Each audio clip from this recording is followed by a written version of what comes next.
Well, welcome to the More to the Story podcast. I am so glad that you all have come along for this episode, and I've been looking forward to this conversation for a long time. I'm looking forward to introducing our guests to you in just a second. But first, this podcast comes to you from Wesley Biblical Seminary, where we are developing trusted leaders for faithful churches. We do that through many different programs, and if people feel intimidated by theological education, we don't want you to feel that way. We think the things that we're doing here can serve the church and help train leaders for churches in all kinds of ways. So if you're just interested in engaging a seminary professor, somebody who has worked through a discipline for a long time, we'd love for you to find one of our certificate programs, our Wesley Institute, but we also have a bachelor's, master's, and doctoral degrees, continuing education opportunities. We have a course of study program for the Global Methodist Church, which is fully convertible so that if somebody comes in and they've realized, hey, I can do this type of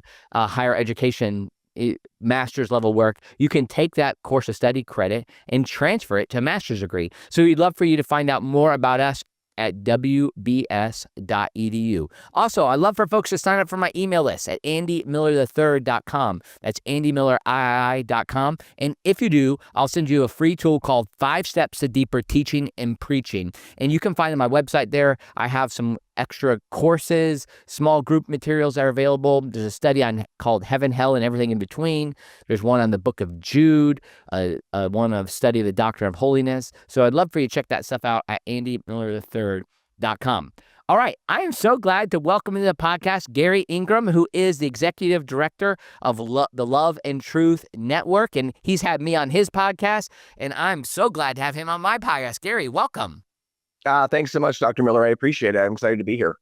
You and I have been friends with you on Facebook for a while because my mother-in-law clued me in to, I don't know if I told you this, clued me into your work in the Love and Truth Network. She and her husband, my father-in-law, Don and Brenda Adams, were very engaged in the United Methodist Church and Renewal, now we're probably Global Methodist Church, but they told me just a little bit of your story. So I've been following you now for a couple of years and really thankful for the things I see happening from Love and Truth. So maybe you could just tell us a little bit about Love and Truth, and then maybe that will probably move into your own story too. Sure. So Love and Truth Network is a little over 12 years old. My wife and I, Melissa and I, founded Love and Truth Network back in 2013 when we were still in upstate New York. I had been on pastoral staff, not as the lead pastor, but as the pastor of soul care ministries, overseeing support groups, recovery programs, our lay counseling ministry, et cetera. And I was on staff there for 12 years in that role and some other roles as well. And but we realized, both of us, my wife's also a licensed Christian counselor, so she's the smarty pants of the family. But we realized from our own background, my growing up in the church and just our involvement in pastoral ministry and Christian counseling, that the church does so many things well, and we love the church, and we really believe that the church is God's plan A for the world. We want to be strengthening and encouraging the church, not like running parallel to the church. But we started our ministry because we understood the church wasn't doing such a great job when it comes to the topics of sexuality, which of course, every man, woman on the planet, every older, teens and those kind of things, all of us are dealing with those issues. And yet so often the one place that's been given the truth, the one place that has been founded by the author of life, who created sexuality and identity and all of these things, relationships, it's the one place that doesn't talk that much about it.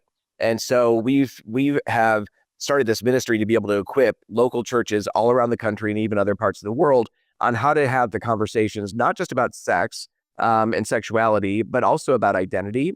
What does it mean to be male and female, made in the image of God? And then the last thing I'll say about that is, underneath of all of that, we believe that so many Christians are struggling with compulsive behavior, things that they really don't want to engage in, and yet they feel compelled to engage in, maybe even addictive kind of behavior. And that isn't, unfortunately, in the margins. That's pretty normal, unfortunately, across the church, and sometimes even in leadership.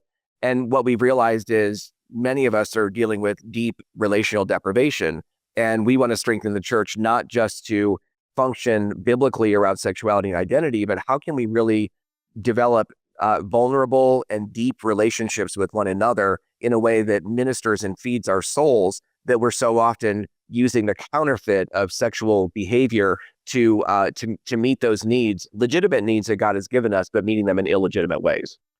Wow, that is a lot. Oh my goodness, I love it. I'm so thankful for the work you all are doing. And some people, I've often throughout my podcast talked about human sexuality, and I see it as a what's happened in society with the normalization of same-sex behavior, and now with transgender concerns, identity issues. All of this is like a key kind of flashpoint that some people say, oh, I don't want to get into those details. Oh, we don't want to get into controversy, or we want to be careful to talk about things that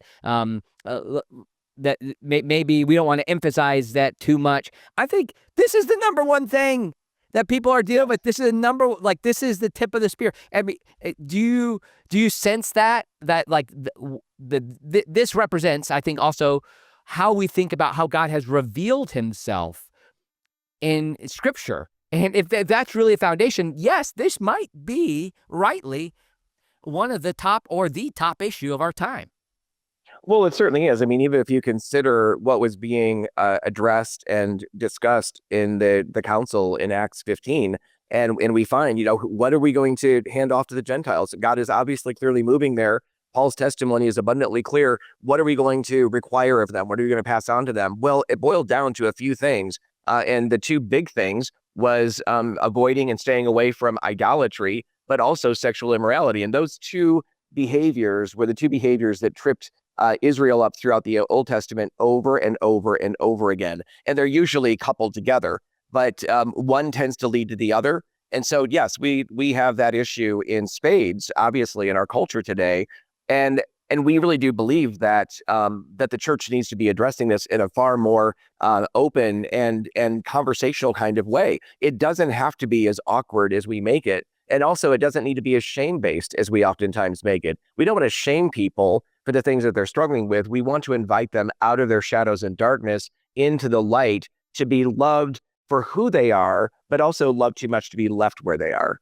Kind of a Max Lucado statement, right? Yeah, that's right. Hey, it's a great statement. It really works. And we want to call people to be the people God has created them to be. And that's ultimate. I mean, that's, I think, one of the core pieces of the doctrine of holiness is that that we're restored into the image of who God has made us to be, that we could ultimately experience God's sanctifying grace in this life. And often holiness has been, I think, misconstrued by many, even me at one time, as kind of a prudish, old-fashioned kind of word. But the truth is, holiness leads to human thriving.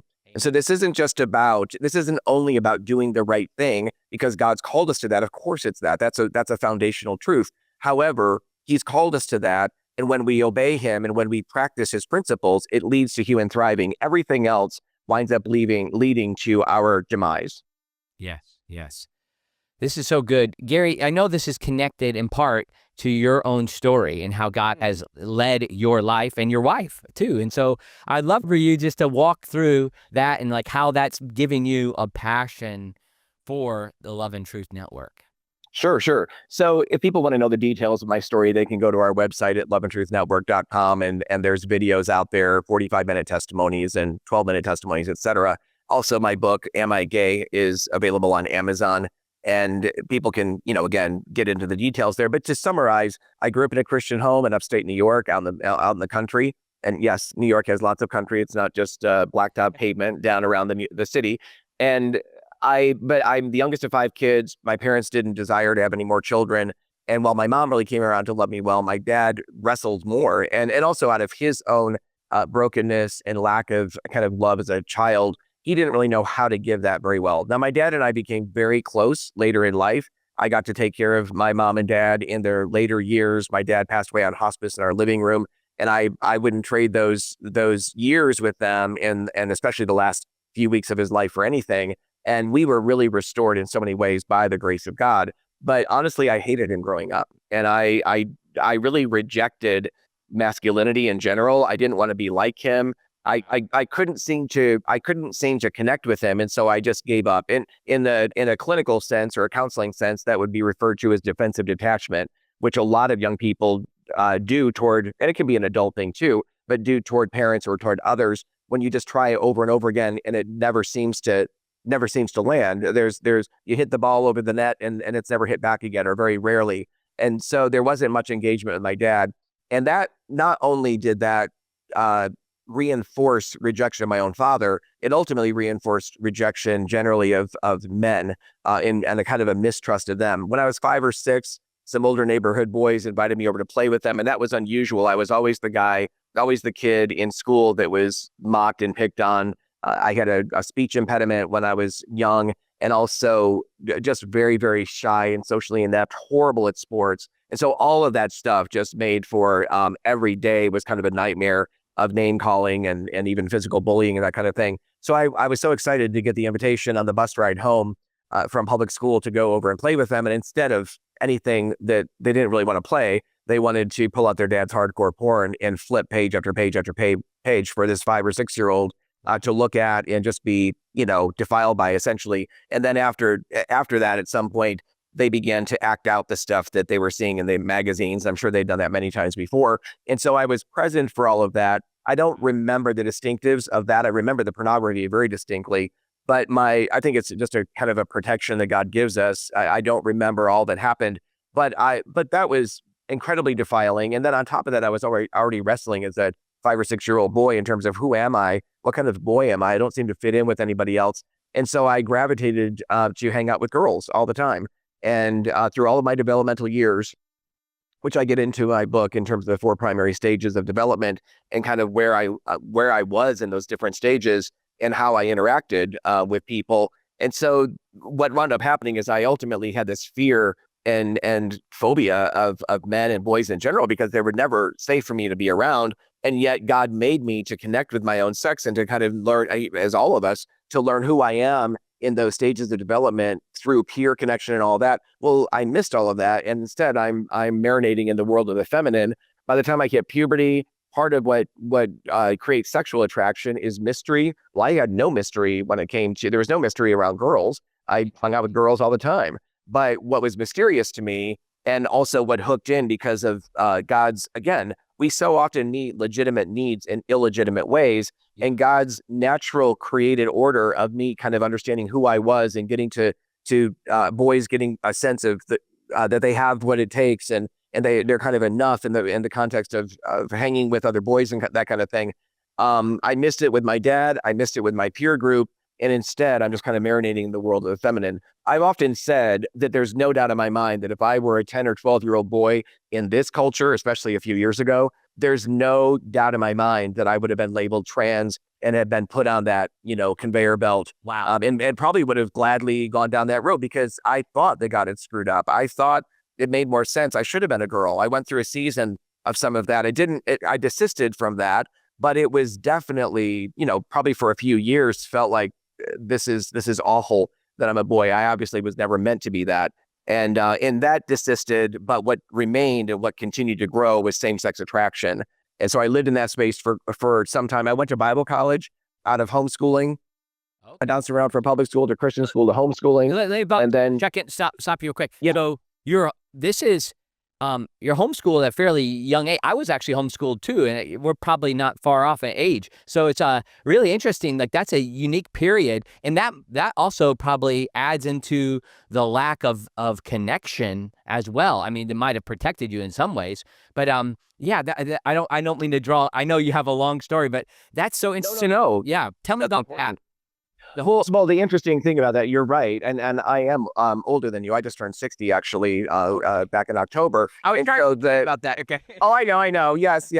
I told you on our podcast that I still think you look like a teenager. So yes, there's a huge disparity between our age, I think. But okay. The one interesting thing about the point you bring up is my aunt and uncle actually began to educate me. They had been teachers. He was a teacher. She was a nurse.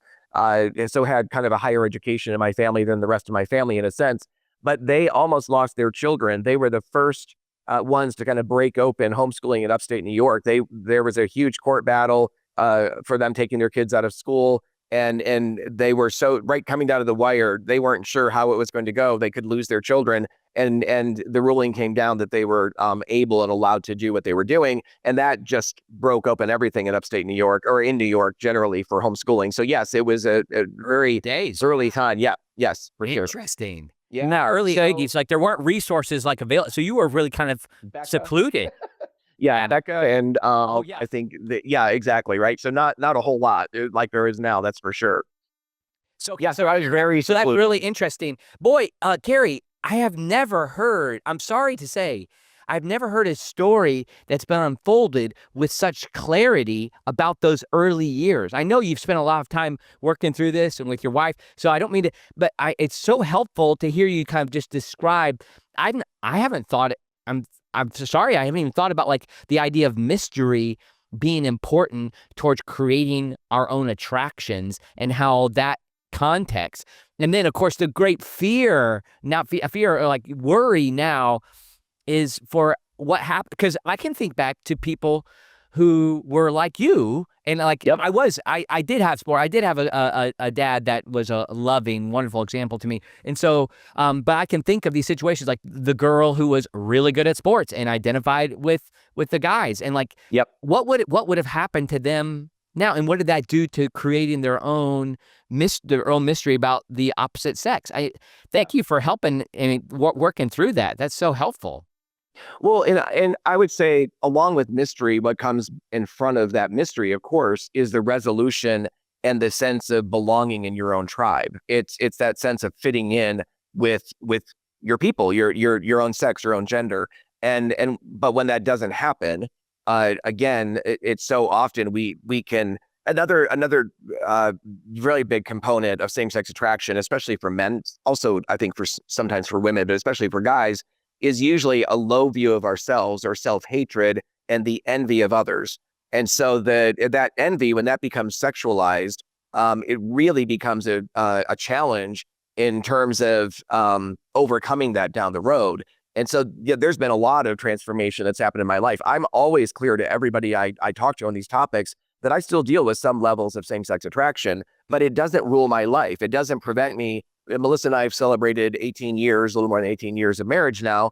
Our boys are 14 and 16 years old. And I wouldn't trade the relationship I have with my wife or the opportunity to be a dad to my boys in any way, shape, or form. But that doesn't mean, I mean, it would be odd for me to have spent so much time in that world and so much time in sexual addiction and all kinds of stuff and identity confusion for there to be no, attraction or temptation. So that certainly does happen. But again, I look at it on the same level as any guy who never experienced the stuff that I've experienced, but they're married. But yet it isn't as if he only has eyes, that he can't be tempted by another woman or by pornography or any of those kinds of things. And what is he going to do with that? I feel like that's very similar to what I experience, and I choose that pathway of holiness and sanctification. I had one of my heroes intellectually is E. Stanley Jones theologically. And so I just loved E. Stanley Jones. And I had a biographer of his on my podcast, 4 or 5 years ago. And this person actually spent time with E. Stanley Jones later in life. And he said that E. Stanley Jones confessed to him about in his 80s about feeling sinful attractions towards women. This is these impulses are a part of our experience. That's really helpful to hear you describe that. Well, and I think also what we've done so often, and I think especially in the church, is we've decoupled sexuality from our emotional beings. And the idea that, yes, somebody even in their 80s can experience temptation and sexual struggle for sure. I hear about that all the time. I walk with people who are older who experience those very same things.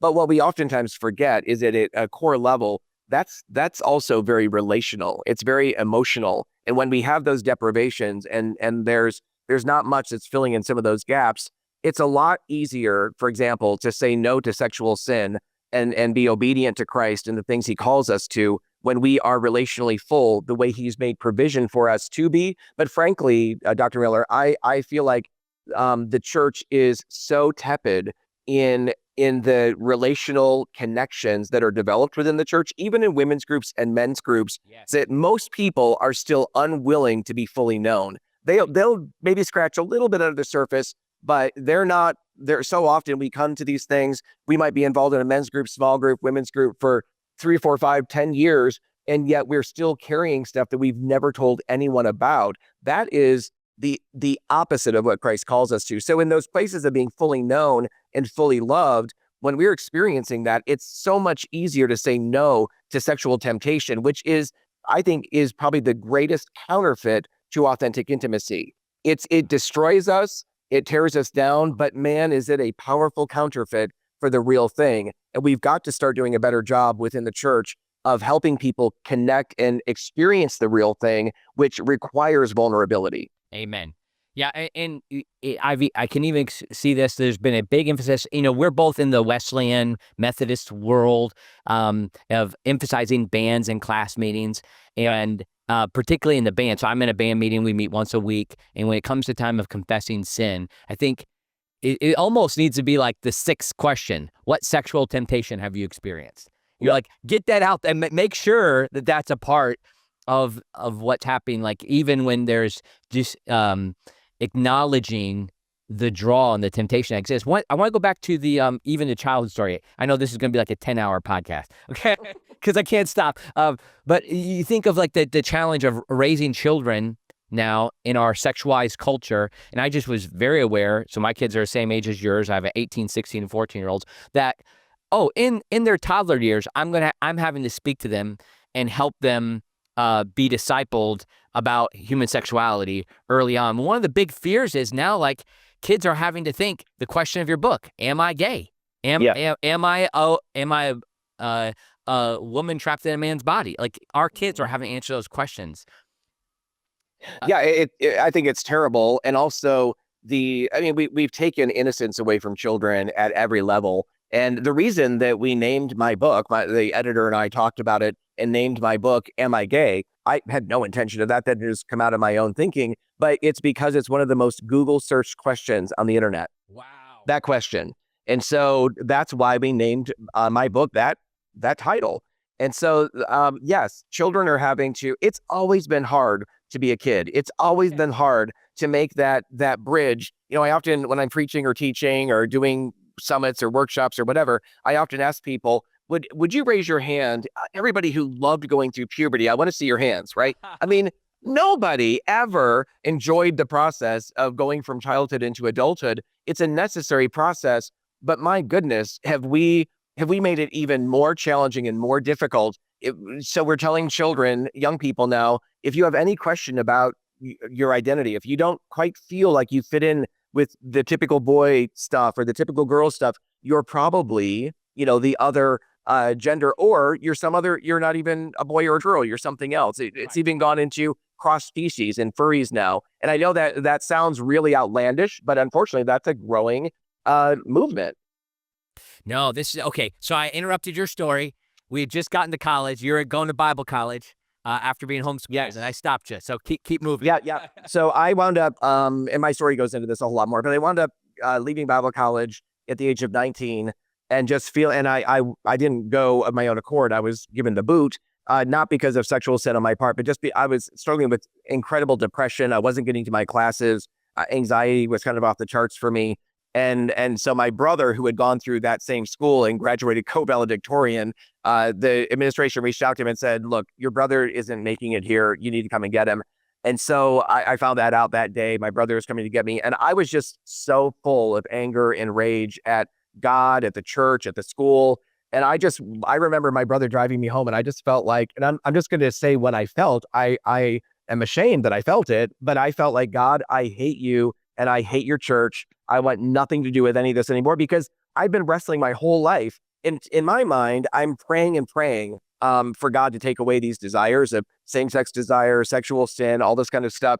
But because I didn't have anyone to shepherd my heart, my dad had no clue that was even necessary. Nobody around me knew that was necessary. I grew up in church, but that was never something that anybody ever did toward me. David Seamands wrote the book Healing for Damaged Emotions. And in that book, one of the things he says is children are the best recorders of information, but the worst interpreters of that information. I was just living that out in spades. I think so many of our children growing up in Christian homes learn very early to live a double life. It doesn't start when they're 18. It often starts when they're 8 or 9, and there's no real shepherding of the heart. There's a lot of behavior management. There's a lot of practice of going to church and being involved in youth group and all these things, but there's no shepherding of the heart. And I think that's, we must, as Christians, begin to really engage there, especially as fathers.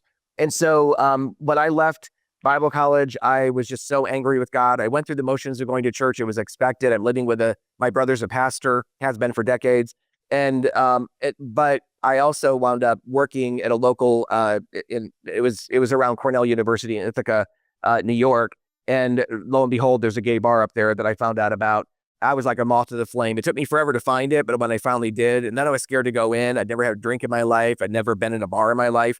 But I finally broke the ice and went in. And I felt like at the age of 19, I finally found my people. Wow. I mean, I felt like, oh my gosh, my life finally makes sense. All this other stuff that I've been going through, I'm just done wrestling with it all. I embraced all of that, got into a relationship very quickly. And then it wound up becoming this kind of revolving door of not even relationships, whatever they were, and taking me down a path I never dreamt that I would go down, but here I was.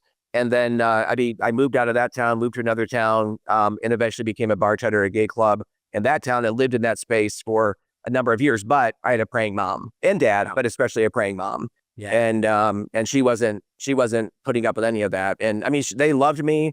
They never threw me out of the house. They never treated me badly. But man, I knew that they were praying. And yeah, I knew that if I was ever going to come out of that, it was going to be because I felt like there was this thin little thread of connection to something that was wholesome. And it was because of my mom's prayers. Wow. Praise the Lord. Okay. Now, when I was on your podcast, you mentioned that was that in Chicago, the bar where you're serving? No, actually, that was still in upstate New York, but I wound up moving all around the country. And eventually I was in Chicago in a sales role, which was growing by leaps and bounds. I mean, God was blessing my territory while I was just dying on the vine, relationally, sexually, in every which way, going to church on Sundays, coming in after the worship because I couldn't bear, I just wouldn't sing because I was such a hypocrite. I was out the night before or 2 nights before or whatever. And so it was this weird place of having one foot in the Christian world. And also at this time, I was a genuine follower of Christ. Let me say it this way. I wasn't practicing that, but I had come to a place of real surrender and I'd experienced the power of God in my life. And so this was more miserable than when I was growing up, because at that time I was a religious kid who understood a lot of things that were true. But even in Bible college, I was not redeemed. I was spiritually dead, going through all the motions of Christianity. And it was after a crisis of faith at the age of 23, which is where my book ends, talking about that, that I finally came to genuine faith in Christ. But I wound up back in that world after a failed marriage. And I know it could go on and on. But was that marriage with a woman? Yes, it was a marriage with a woman. And I thought things were going well. There was a ton of healing that had happened. I'd been totally honest with her before our wedding about my life, and she had shared her life with me as well. Lots of brokenness on both parts, mine to the greater degree by far.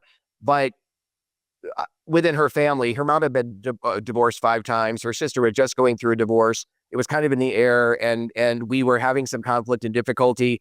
And she just really set her heart on moving on.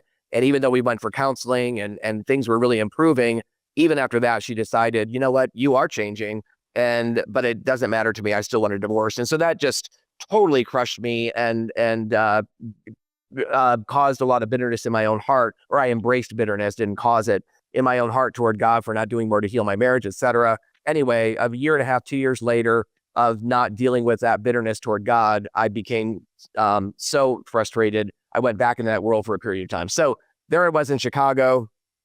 And I kept hearing about this church that in my hometown that I'd never been to before. And they had a newer pastor there who had also believed in spiritual warfare and was practicing some of that. Lots of the churches around thought he was a cult because they weren't, they didn't know what that was all about. Well, anyway, I wound up moving back home from Chicago. And my boss at the time, I talked to and just said, look, my life is in the toilet. you can either let me transfer. I have to quit. I have to get out of here and get someplace where I can gain some sanity and some normalcy and get my life back in order. And he let me transfer. He's been on our ministry board for the time our ministry was founded. And and so the church that I went to, the senior pastor, before I went there, I kind of threw up on email to him what was going on in my life and all the junk that was happening. And he said, Gary, if you want to move back here, we'll walk with you. Wow. And so, which is hard to, every time I talk about that, I have a hard time even saying it. I wound up going to that church right away, getting involved in a small group, getting involved in counseling. And then probably 4 or 5 months later, they started up the men's group or several months later, that had shut down for the summer. And I literally thought when these guys got up and shared on a Sunday morning that the men's group was starting up in the fall, I'll clean it up. But my initial reaction was, there's no way in the world I'm going to that. And as soon as I said that in my own heart, sitting in the audience, I felt the Holy Spirit said, oh, yes, you are. Oh my God. And so there was a battle going on. But I eventually went to this men's group, put me in a dental chair, do multiple root canals, but don't make me go into a Christian men's group, because nothing's going to happen but shame and rejection. Well, anyway, it took a few months. I knew more about the Bible from my background in Bible college than all of them. I hid behind all of that, which is frankly what a lot of us do in the Christian world. And as you hid behind it, you mean like your knowledge? Oh yeah.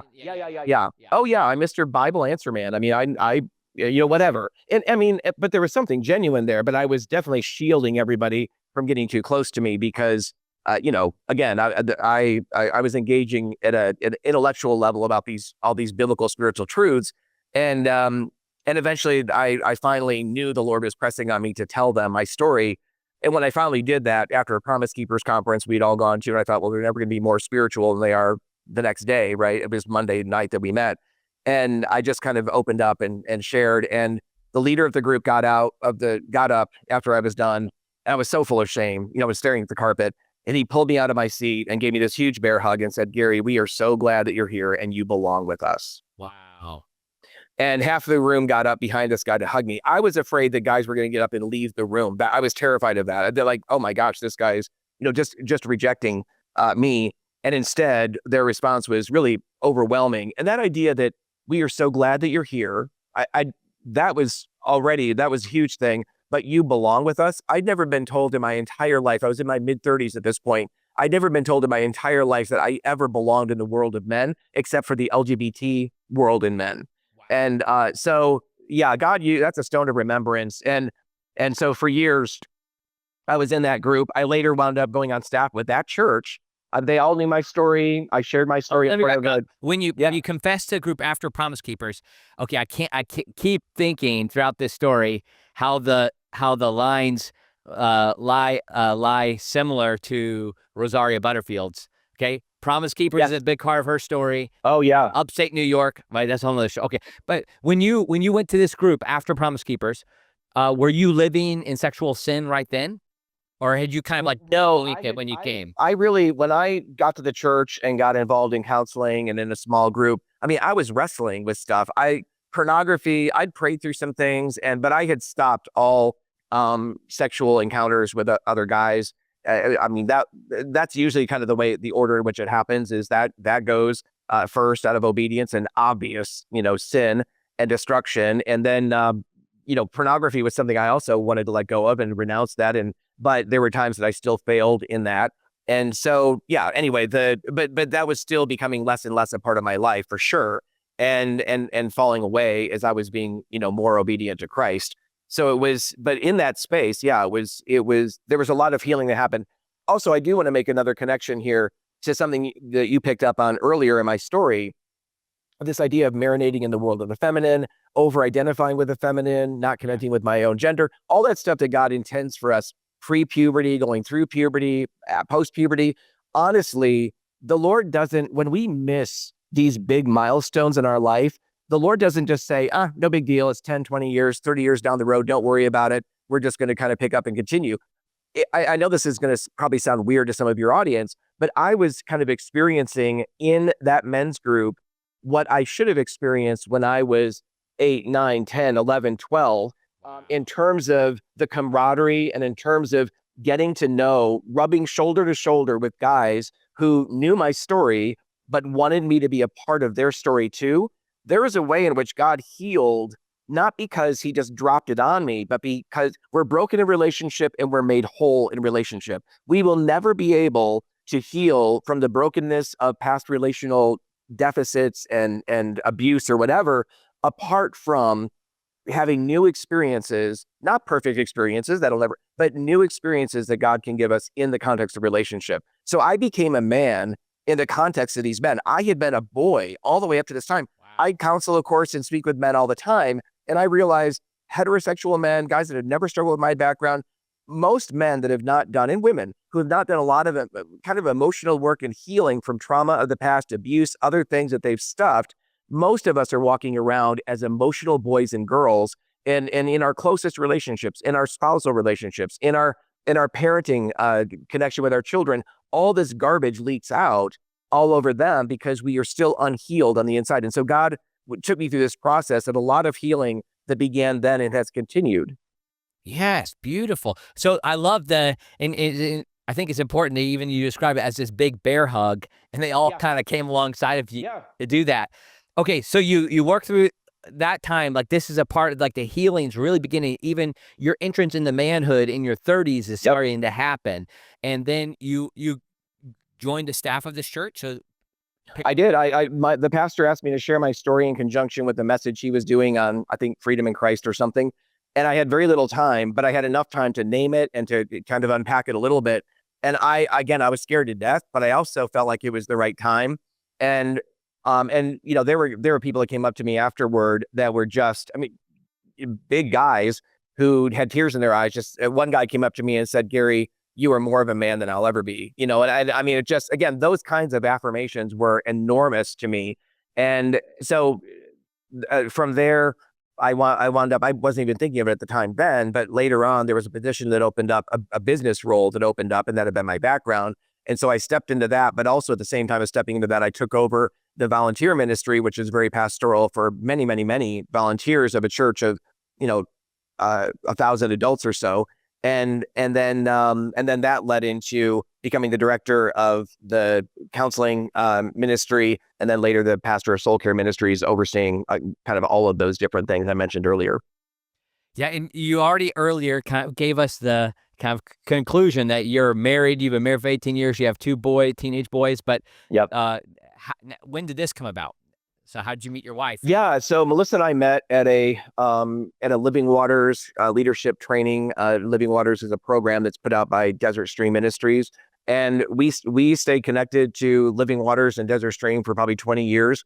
Became regional coordinators with them, running the Living Waters program, an inner healing program, and we met at a training back in 2004, and then reconnected again through some mutual conferences and friends and ministry opportunities in 2005.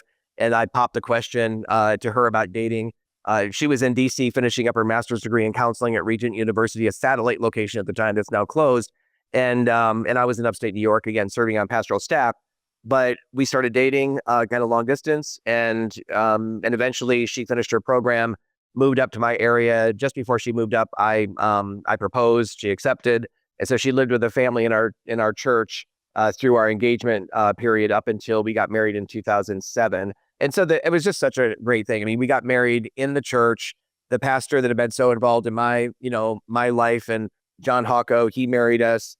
And it was just so fun to have, we had this beautiful kind of Main Street area that we had expanded when we expanded the church, and just made this large kind of social area. And so our dinner after the wedding was out there, and we had some people in the church that were incredibly gifted at baking and cooking and a whole bunch. And so what was fun about it is that the whole church was so excited in walking with me. I was on staff. I'm counseling many of them. I mean, how in the world, only what guy is going to come to somebody who has my kind of background, and yet over and over and over again, these men wrestling in their marriages or wrestling with their sexuality or whatever is going on, they're coming in and talking. I mean, only God can do that kind of stuff.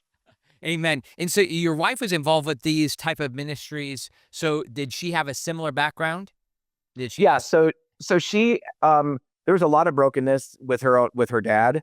and her mom as well. And she was exposed to his pornography in the garage at about the age of 12 or so, but a lot of just fracturedness and brokenness and unfaithfulness in her family. And then she was in 3 long-term relationships with men. She was engaged to a guy to be married and had only experienced opposite sex attraction. But she started just really wrestling. She had been wrestling with depression and some anxiety. She was at George Washington University getting great grades and everything. She's engaged to be married. Everything should be wonderful, but she was just becoming more and more depressed. One of her friends finally said, "Are you sure that you should be married? What about dating so-and-so?" Her friend asked, and so-and-so was a woman. And my wife was like, "What?" But just with that question being asked, it kicked the door open. And this is a completely tangential thing, but let me just say this. If that happened to my wife when she was in school and someone asking that question opened up a thought process and a doorway that later led her down a path where she did break up. She broke off the engagement, got involved with the woman. It felt like this is what she was looking for her whole life. But let me just take this back to what's happening today. Many schools, especially a couple of years ago, but it's still happening. Many schools are asking children what gender they are, if not daily, then weekly or monthly. And the shoulder shrug is, oh, it's just a question. Well, questions have unbelievable power. And when you routinely ask children, even once, let alone do it over and over again, what gender you are, you're setting the understanding, and they know exactly they're doing this. They're setting the understanding that this is fluid and you can be one thing one day and one thing another day. And we have to keep checking in with you to see what you actually are. It's unbelievably destabilizing. And just that question from my wife was also, I mean, there was a lot more going on than just that, but it was the kind of the perfect timing of the enemy. Anyway, the relationship broke up. The woman broke up with her, I think a couple months after they'd been dating. And that really led her to a crisis of faith. She grew up in a religious home, but not a Christian. And her sister, identical twin sister, had become a believer and invited her to Urbana. And so she went, she's like, okay, I'll go. She went to this massive missions conference and she's sitting with her sister and going through the magazine every day that promotes the workshops or whatever. I mean, because it's a huge, huge, huge conference, 10,000, 15,000 people or whatever. And she came across this one that talked about this guy leaving homosexuality. He was going to be speaking. And literally she's like, well, this is a bunch of bleep, to her sister. I've got to, and she was mad. And she's like, I've got to go and hear this. And her sister's like, okay. And so she goes off. She's sitting and listening to this guy talk about Genesis 1 and 2. And she's getting madder and madder when he's talking about male and female. And she looks back and he's like, there's nothing he said that was unbiblical or untrue. He was talking about God making us male and female. And somehow in my head, I'm hearing all of that in my twisted mind as men are better than women. I mean, but he was never saying that. But a woman got up and shared her testimony in conjunction with his message about getting involved with a woman in her Bible study. Wow. And realize, coming to a place of looking at the scriptures after that fact. And the one woman that she had partnered with in the Bible study decided, I don't care what the Bible says, I'm going to live into this anyway. And she realized that the Bible is very clear about this. This is absolutely sin. I don't know how I'm going to break this off, but just because I feel something doesn't make it right. And boom, when she said that, the Holy Spirit nailed my wife. And that is forever what she looks back on as being the moment that she realized that's been my entire justification for this. And so she went forward, accepted Christ. And anyway, it's been a long journey ever since. But a good one. I love that. That's that clear line. So it was just because it's my feeling doesn't make it right. Was that the line? Yeah. Just because I feel something doesn't make it right. And I think, there's so many of us, whether it's in that space or the general Christian space, that we're living by our feelings as opposed to living out what's true and letting our feelings come along behind and reinforce what's true, to grow into what's true. Yeah. Oh man, this is so thank you for taking time to share this story. I think one of the things that I'm interested, okay, well, let me give you a chance to talk to, so y'all have children and how all that fits in. And then I have a few other questions about where we. Yeah. So at one time in my life, for a long time in my life, the idea of being married to a woman, like I wasn't bisexual, I was exclusively same-sex attracted. And the idea, even though I'd gone through this failed marriage before and all that, I got into that really for all the wrong reasons. And still, God could have healed that. I have no doubt about that. That was certainly a possibility. and our vows were important. So, but I had no desire to be with a woman. I thought, ooh, I mean, and the repulsion. What I now understand, the roots of that was in this place that God created us as men and women to meet different parts of the other, in a sense, and to kind of fill in those gaps, to be for one another what he designed us to be. But I felt so empty in terms of my own masculine frame. I mean, I knew that I was male, but I felt completely empty of everything else but the framework. And so it was in this context with these men that God began to put meat on the bones, flesh on the bones of my masculine being, to a point now that I love being a man. I love the oak that God has restored from this little tiny sapling that was blown over by any wind, to be able to be not just a father to my boys now, but a father to many men, spiritually speaking, and loving that. And I love stepping into spaces with guys that, I mean, guys that would have ordinarily, I would have, avoided at all costs. I want to kind of lean into this because I know that they're just as broken, unless they've done the work to work through those things, as I was, in different ways. And so, yeah, being a father, though, I never wanted to be a father because I thought I'd be a horrible father. But these are two of the greatest stories of my life, being a husband to my wife and a father to my boys, and just walking with them through, this culture. It's a huge challenge. We do, in our ministry, we do something called Parenting to Thrive Summit. And the two main areas we focus on in this half-day summit is on prevention for young parents. And do we want to get the young parents, especially young dads, in the room to understand that it's a whole lot easier to parent toward prevention than it is to kind of let everything kind of go. And then they get into their teenage years and you go screaming into the counselor's office or the pastor's office because everything's falling apart. Well, yes, it's prevention and recovery. We want to help with recovery. But man, if we could back the truck up and do more along the side of prevention, not just prevention of LGBT things, but prevention. I mean, kids are leaving the church left and right, Pornography. Yes. I mean, and not just even the sexual sins as well. Yeah. Yeah, no, I'm with you. I took my boys through a program which is pretty dated now, but it has some really good foundations, called Raising Modern Day Knights. Yeah. And one of the key things that they push in that curriculum is a definition of manhood. So I'm just curious, what does it mean? Like, I love this emphasis. Like, we're afraid to use masculine in a positive way sometimes in our society. But what does it mean to be a man? Yeah, well, I mean, I really firmly believe that although men and women, obviously we can do many things that the other person can do, but there are obvious things, duh. And we live in a culture now that's like, oh, men can get pregnant, and Right. That's insane. There's obviously things that men and women have been gifted and called by God to do differently. Even if they're doing the same thing, we're still called. Like, I'm the primary cook in my family, but that doesn't in any way affect my masculinity as a man, and so being a man, I believe, has so much to do with protecting, covering, blessing, and leading, but also, and of course, women can lead. That's not even a question. The masculinity and femininity are of equal value, but I do believe that God put different aspects, and then some that are the same, of his image into us, and desires us to live those things out differently. And so there's, I think, a primary role. I think most women desire to have a man in their life that they can be responsive to, that he's taking initiative toward her, that there's loving initiative, not abusive initiative, that there's loving initiative. And there's something about the makeup of male and female, this give and take, that I think there's a responsiveness to initiative, but a man needs the capacity to be responsive to God, actually, as well. So if a man doesn't have any ability to be responsive, he also needs to be responsive to his wife.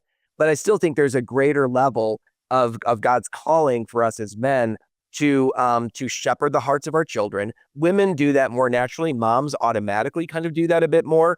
But I know there's a completely different way that my boys respond to me in the shepherding of their heart than the way that they respond to their mom. And you can see the value of both. Having two people that love a child deeply as same-sex parents, as either men or women, that is not sufficient, no matter how deeply they love them, because children were designed by God to have both expressions of the image of God poured out in their life as mom and dad and male and female modeling. Yeah, that's the basic reason why I affirm societies recognizing marriage between one man and one woman. It's now I have my own theological and biblical reasons why I affirm that, but why we can say that a society should honor marriage. Why does society have marriage?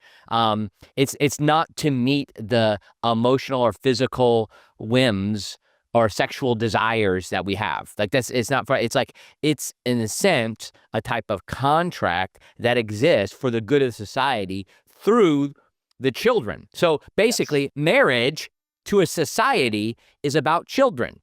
And children need, in general, of course, there are exceptions where it's not always there, but they need a mother and a father. I even tried to just be very particular with my language lately, even in my own prayers. Like I say, I pray every day about being a good steward of my fathering. Yes. Like I don't even, not even just parenting. Like I am a father. I think back to the emphasis I saw in, I haven't followed this psychologist lately, so I don't know where he is now, but Christian psychologist named Larry Crabb. Oh, yeah. Okay. He's passed away, but yes. Okay. I remember realizing this distinction in his book Inside Out about men and women, that men are kind of like taking initiative, and it's like out of. Yeah, he used those two words, out of, and then women are into. And he refers to that also with sexual organs. I'm just saying, but there's something about that is this movement towards initiative seeking. Of course, it's not across the board on everything, but that connects to my idea, like what my kids maybe get a little tired of it because I prayed it over them, particularly my boys, that they would reject passivity, that they would take initiative, that they wouldn't be afraid to do the right thing. Well, in the Living Waters language that we learned so much from and grew so much through, the two things that men tend to gravitate toward and then sometimes swing between both of them, and then many times men in the church, is passivity, but then aggression. And so those two things, one can look very different from the other, and it can look like a guy is really strong when he's being aggressive or abusive. Well, he's not being strong. He actually is being a terrible representative of what it means to be truly a man made in God's image. But what is a good representation? The word salient is what Andrew Comiskey wrote in his material, is that we need men who are truly salient, the capacity to be both strong but also tender. And so that to me is something I've been striving to do with my boys, obviously imperfectly, but striving to do with them from the very earliest of ages. Yeah, that's so helpful. I love the kind of emphasis that this conversation takes towards even thinking about parenting. I think this is one of those areas that we have to think strategically about in the church. Now, Garry, I'll pivot here a little bit. Somehow you have become engaged. You're engaged with Methodist world stuff. Yeah. So tell me about that. Like how have you been engaged with the Global Methodist Church or United Methodist and the like? Yeah, that's a great question. So, back in we started Love and Truth Network in 2013. And for a number of years, we were involved in Exodus International, which was once an amazing organization that unfortunately did a nosedive and embraced kind of pro-gay theology and a bunch of nonsense after nearly 40 years of solid ministry, and they no longer exist. But I was involved with connecting with a lot of different leaders there. Karen Booth was a leader of an organization called Transforming Congregations, and we knew each other very well. We both worked when Restored Hope Network was organized from many ministries that left Exodus International. Restored Hope Network, I was on the board of Restored Hope. Karen Booth was on the board of Restored Hope. Anyway, when it came time for her to really retire, she'd asked me to consider taking over Transforming Congregations, which was a renewal ministry. I mean, now I think it was started close to 36 years ago within the UMC as a renewal ministry for the UMC, and kind of a response to the organization called Reconciling Ministries, which is a very pro-LGBT organization. So So I did. I took over that. It was under Good News at the time. So Tom Lambrick and Rob Renfro interviewed me, and so I took that over on a part-time basis, even though my background wasn't in Methodism, and so right away, it was the global conference in Portland, Oregon, just a couple of months later, and Karen always giggled that I was kind of baptized by fire into into the Methodist sort of experience, United Methodist experience. And so I've been involved in I went to a couple of those conferences, sat in the committees. I mean, it was pretty astounding to me just how visceral and how much vitriol there was within those that were representing kind of my former community, wanting even though the Bible is abundantly clear on these issues, wanting to somehow twist. And of course, then you have Matthew Vines and Justin Lee and a whole bunch of other so-called pro-gay theologians or people that have referenced them writing books about God's totally fine with this kind of thing, side A perspective. And so we just have continued to run transforming congregations, again, in that renewal ministry within the UMC. Now that the GMC has been formed, Good News, after, what is it, 60, 65 years, 70 years of ministry, is closing down. So we brought transforming congregations under our wing, basically, with Love and Truth Network, because we see still a lot of value in having an outreach and a ministry toward Wesleyan Methodist denominations, and Love and Truth Network kind of being responsive to and initiating toward kind of that other the rest of the church, essentially. And so that's how I'm continuing to be involved in the Methodist Wesleyan space, really through transforming congregations. Yeah, it's so interesting that that's a way that like you've been a part of this movement, and also standing up in that environment, being a voice. Or that was, again, like that's how I came in touch with you. I think probably my mother-in-law met you at a general conference of the United Methodist Church. So it's so we so appreciate your clear witness in the middle of all that. I want to jump back to the distinctions. Emphasizing the complementary nature of our bodies, between men and women. I'm curious, like how you've interacted with this as it relates to women in leadership positions within the church. As we've emphasized that, we have a perspective at WBS, but I think this is one of those next areas that we're just going to have to keep working through. I'm curious where you land there. Yeah, that's why do you have to ask me that question? Okay, All right, Dr. Billers. No, I'm kidding. I'm totally joking. I'm an open book. I'm happy to answer anything. It's just one of those hot button topics within so many different denominations. I mean, through the classical education that my boys are involved in homeschooling, there's a lot of conversation around Calvinism and around Reformed Presbyterian thought and all that kind of stuff. And then and when women not being in leadership at all. So here's what I've said when I was on staff at the church, and what I continue to say often is I believe the church does itself an enormous disservice by only giving lip service to the value of the image of God in women. Yeah. And so to me, it's idiotic that churches are not listening well to seasoned women who have been walking with the Lord forever. And even if those churches are not egalitarian, if those churches are male-led, only men on pastoral staff or in as elders, I know some churches that have a mixture of male-female pastoral staff, but they have only male elders, for example. I think that you can still honor women well and the image of God in a woman well if you have that perspective of a non-egalitarian perspective, maybe a complementarian perspective. But what I often see is that because it's not held up as an essential, or it's not viewed as all voices are equal in terms of making the final decision, then oftentimes we might even hear what a woman has to say, but it's not given the kind of weight that it should be given. So I see that happening a lot in the church. On the other hand, I believe that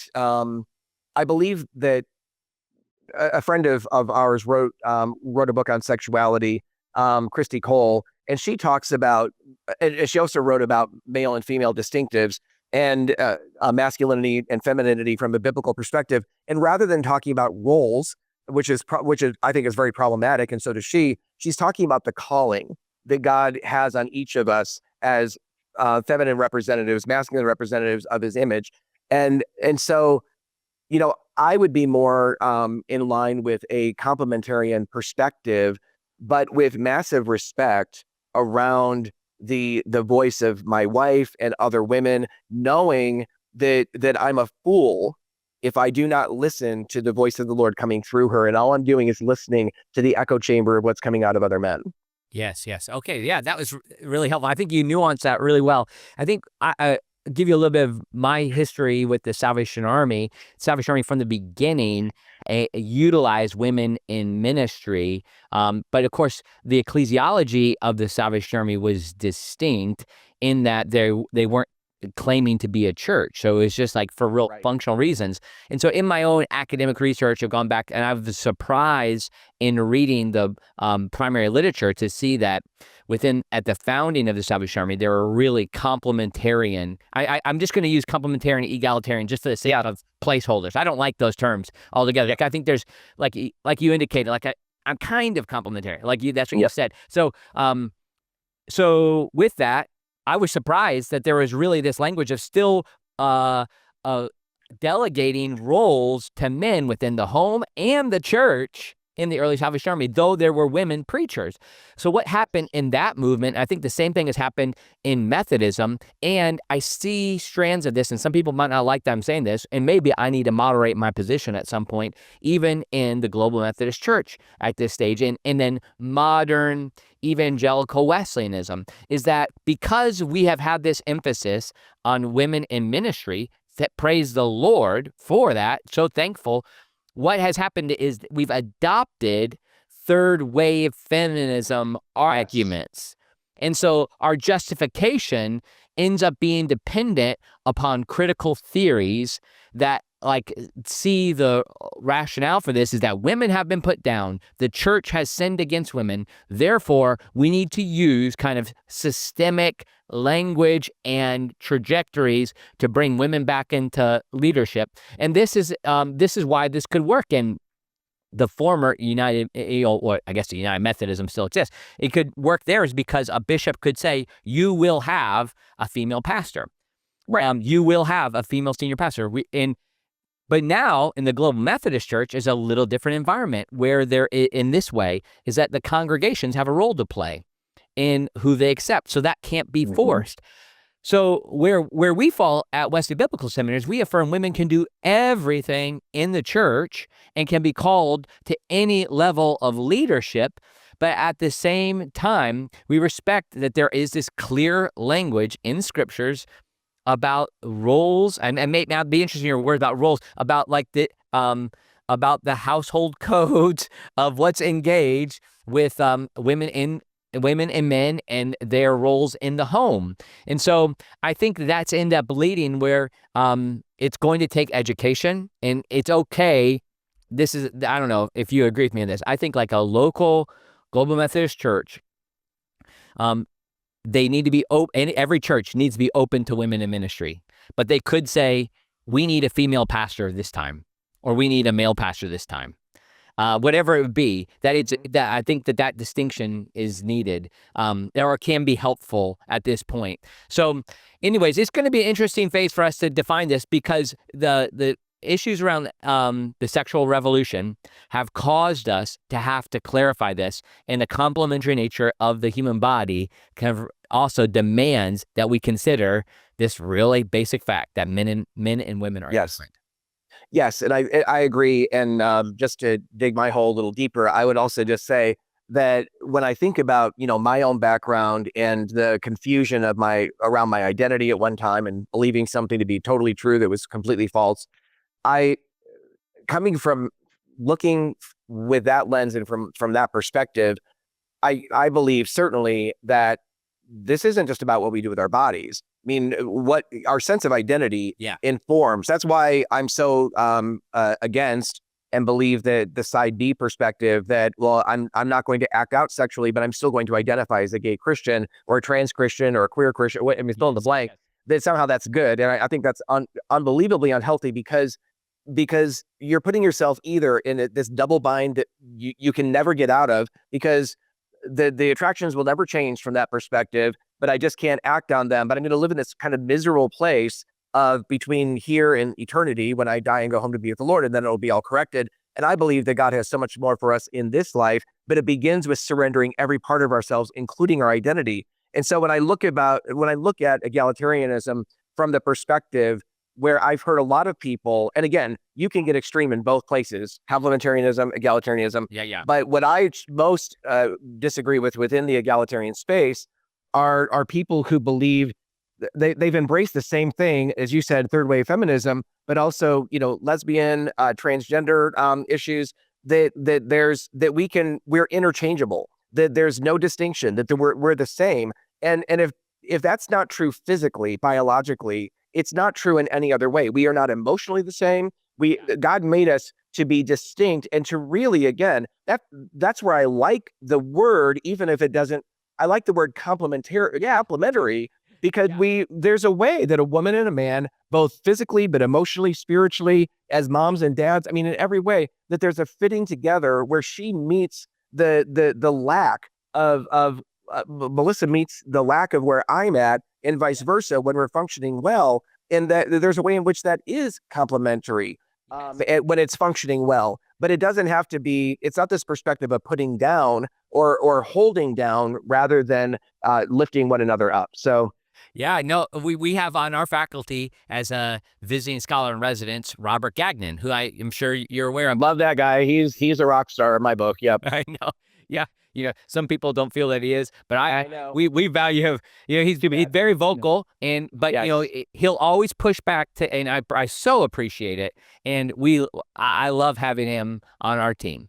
So he pushes back to the foundation is two-ness at the very beginning of scripted, like, and the sexual whole of male and female coming together. Like, everything is based on that fact, and it builds out from there. And so obviously he works through scripture, then all of the passages, all of the academic arguments of coming through saying, like, the aberrations that come, even that are allowed in the Old Testament, are tied up in the New Testament by Jesus. So that's so clear. But I'm interested too here, Gary, you've talked about the you just mentioned a little bit, side B, and even in evangelical circles, in evangelical Wesleyan circles, and some of our institutions are still making room for side B, which is essentially, if I can, and correct me if you think I should say this better, it's this view that embraces our identities being connected to our sinful nature, or like, so basically,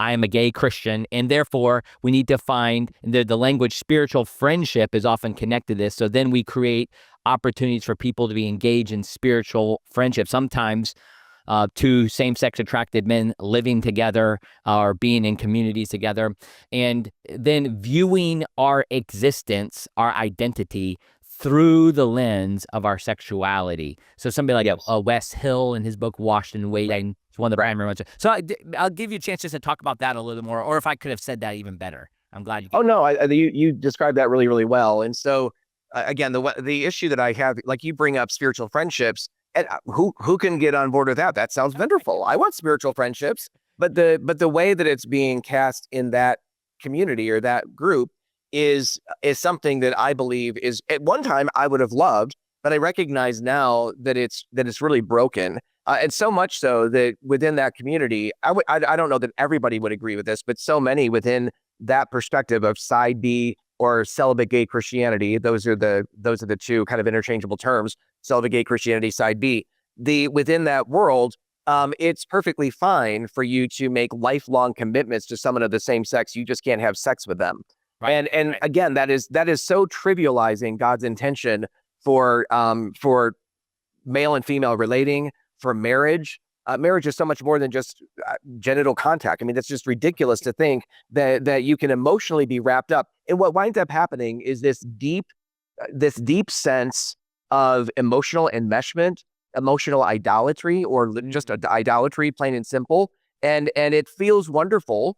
When it's firing on all cylinders, and you have two needy people that need each other, and are kind of meeting some of those needs, but eventually it crumbles because no one person can meet all of those needs, and we're trying to meet needs emotionally in the other that stunt both people from growing up. For example, if I'd stayed in the LGBT world or even embraced side B Christianity, I think that I would have so embraced this boyhood perspective, this neediness perspective, that I would not have grown up. Like I have this I'm not gonna pursue a woman because I don't have any desire for her. Well, I didn't have desire for a woman because I was so immature and I was so caught in this boyish perspective. And so we need to help each other grow up. I mean, we're perpetually in the church, those that embrace side B perspectives, they don't even realize they're doing this, but you're basically blessing boys who at one time at 8, 9, 10 years old couldn't stand to be around girls, which is a God-given stage of development. That's cute at 7, 8, 9, 10. It ain't cute when you're 30 and 40 and 50. Wow.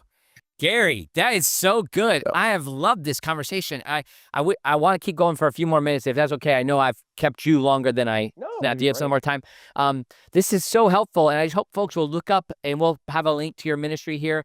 And I'm going to put you online here. I want to get you more involved in Wesley Biblical Seminary. If I can, I love to. Yeah, try to find ways, because I just know our faculty resonate with this. We hosted a conference a few years ago thinking about whether or not human sexuality was significant enough to be Christian dogma. Like, is this about, like, can you teach a side B view? Can you teach, or is this an agree to disagree issue? And so like we've gone as far as a faculty and as an institution to say, no, this is a matter of Christian dogma. And so churches that embrace this, I'm going to say so-called churches that choose to embrace a view of human sexuality that affirms sexual behavior outside of God's restrictions between one man, one woman for life, are no longer a part of the church. Like we've gone that far. So that's very helpful for me here. You say it. Okay. So what I would say to that, I agree with you 100%, especially when it comes to those who embrace side A and full on A related same things. Right. Yeah, not side B. Right. And so on the side B side, I think it's a very slippery slope. And what I see happening more often than not, the people that land as a side B, eventually it becomes too much. Eventually you can't promote the idea of long-term lifelong commitments with somebody, but you just can't have sex with them when side A is sitting over here saying, what are you doing? Come on over. The water's great over here, And eventually it winds up being a stepping stone, side B over to side A, because it's too stinking hard to declare to everybody and hold on to this idea that this is my identity. It's never going to change, but I can't act on it. And so churches that also embrace that, I think so often the churches that are embracing that are really merciful churches. They're people that want to reach the marginalized and all those kinds of things, but they're not doing it with wisdom. And they're not doing it on the basis of truth. They're shaving off truth to try to accommodate. They're trying to love better than God does, essentially. And they're getting themselves into really hot water by doing that. Yeah, thank you for helping me clarify. I could have been misunderstood there. Like, I would say side A is outside of the church. Side B is not. But like you said, it's very dangerous. It's very dangerous. Like I've even heard, I'm just going to be close your ears, people, if you don't want to hear. Like I've even heard of people saying that on the side B spiritual friendship perspective, now that you have a lifelong commitment, that people can kiss, hold hands, be intimate in all kinds of, as long as, like what you said, that marriage is not genital connection, right? Yep. I'm so glad to hear you say, I've never heard that described that way, that, but I've heard people saying, well, we can, as long as we don't have that genital connection, we're fine. This is so ridiculous. That's as ridiculous as those who are exploring sexual contact as heterosexual people, as young people or adults or whatever, saying, well, haven't had sex because I had intercourse. I've done everything else but. Right. But I haven't had sex. I'm still a virgin. I'm like, no, you're actually not, because not at a soul level, that's for darn sure. Yes. Oh, no, this is so helpful. I want to go back to the title of your book, and we talked about this when I was on your podcast, Am I Gay? And I have been saying lately, I'm even cautious with the word gender lately, but at the same time, saying that I follow Rosaria Butterfieldness, who I mean has been so helpful, but that there is no such thing as a gay person. Mm-hmm. And so what she's saying is we're not going to give in and use an anthropological category that's outside of God's divine revelation. Well, outside of the Bible. Look, we're not going to say that there's another category. There aren't different types of people. I would want to get a comment there. Well, for years, I felt that I was, somewhere down the rung, 3, 4, 5 steps down the rung of what it meant to be male. I felt like I was some subset of the male population. I felt like I was kind of a third gendered thing. And this was before transgenderism was in any way popularized. But I definitely felt that way, that distinctive. I needed other men to welcome me, as I described they did in my mid 30s, kind of late in the game, but yet it was transformational over time. I needed to be welcomed into, no, there's male and female, period. Maybe the image of God. We all struggle with different things, but we are all made of the same stuff. And we all have the capacity to live out that image bearing well by the power of Christ, by the infilling of the Holy Spirit, by our obedience to him in that process of sanctification. So, yeah, I mean, that's what I would say to that. Yeah, I'm with you. I think that can be a helpful category just for us to be able to put ourselves in a place where we see this picture of who God has made us to be. And it's encouraging for me to just think about the way you've described this boyhood to manhood movement. Garry, I'm so thankful for you and thankful. Yeah. I'm sorry I haven't met your wife, Melissa, yet, but I just pray that the doors will be open for you to serve the church and to serve people, to help them realize the power of this gracious opportunity to become the person God's made us to be. So thank you so much for your time today, Garry. Oh, thank you. I've so appreciated it. And just tell us where people can find things connected to you in case they're not looking at show notes. Sure. So again, my book is on Amazon. I'd encourage you to type in my last name, Ingraham, Ingraham, in conjunction with the title, Am I Gay? Because otherwise a whole bunch of other garbage pops up. But my website is loveandtruthnetwork.com. Everything's spelled out there. People can also get in touch with me through the website or set up a time to talk with me or whatever as well. It's great. Well, I often ask a question. The name of my podcast is More to the Story. If there's more to the story of Garry, maybe than what we typically talk about, is there a hobby or something you like to do or something like that? Is there more to the story of Garry? Oh, I mean, I feel like people are probably thinking there can't possibly be more to the story than what he already put out there. But yeah, I mean, as far as hobbies and things like that, I'd love to play tennis and ride my bike, not motorbike, but cycle, and yeah, just hang out with my boys as well. Awesome. Well, thanks so much, Garry. We appreciate all that you're doing. Thank you.